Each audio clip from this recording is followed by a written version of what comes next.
What with North Korea's recent threats to Guam and missiles launched over Japan, the rogue nation's threats to America, the West, South Korea and Australia, North Korea no longer looks so idle. What do we do if they do attack? Hello and welcome back to Life's Biggest Questions. I'm Rebecca Felgate and I'm continuing our war series as we ask, how do we defend against North Korea? North Korea, despite being a poor country with low economic strength, does actually have a reasonable degree of military strength, as what little money the country does have, it pours into its military. North Korea has 1.2 million soldiers and a further 7.7 million in reserve. That kind of army size is pretty huge, falling short of the US Army by only a few 100,000. Of course, manpower is pretty defunct these days and easily defendable. North Korea may try and march their human weapons over the border into South Korea, but the South Korean government, with the aid of America, has measures in place to defend against any kind of North Korean land invasion. While South Korea has just 627,000 active soldiers, they have over 5 million in reserve and the promise of help from the Americans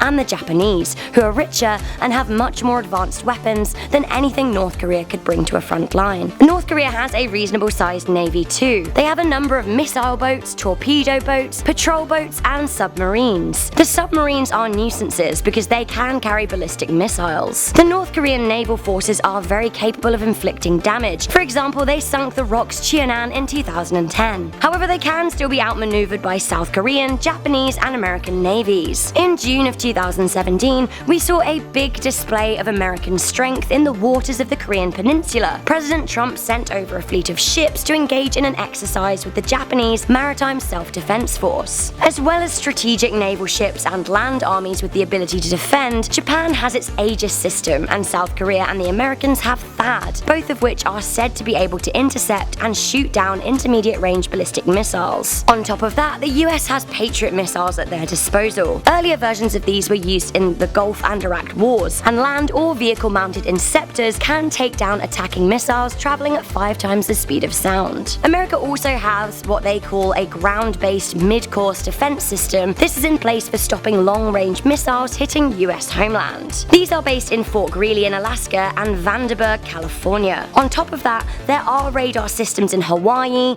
Japan, Turkey, Israel, Spain, the United Kingdom, Greenland, Cape Cod, Fort Drum, and Colorado. So if anything was coming, we would know about it. Many are calling for the United States to ban all North Korean satellites from flying over their airspace. This comes in light of far-fetched allegations that North Korea are planning on disguising a hydrogen bomb in a satellite. While this is unlikely to occur, it is likely that the country could be banned from free movement of their satellites, with the US Navy able to shoot down satellites from the ground. On top of the military defense the world has in place, international cooperation group the UN has agreed to place economic sanctions on North Korea to try and bend their arm into negotiations. However, they don't really seem to be responding to that. Usually the best form of defense is diplomacy, but with the ironically named Democratic People's Republic of North Korea refusing to play ball, the more extreme measures of missile defense and retaliation strategies have had to be put in place. It is a tense time to try and be diplomatic when another country is threatening you, and perhaps the best chance at a peaceful defense lies with China, who are North Korea's only allies and only protecting force. So there we have it. That is what we have to defend against North Korea right now. What do you think North Korea has in place to defend against us? Let me know in the comments section down below. For now, thank you for tuning in to Life's Biggest Questions. If you liked our video or you found it informative, then please click that like button and tell somebody new about our channel. I'm Rebecca Felgate. I'll catch you guys in the next video,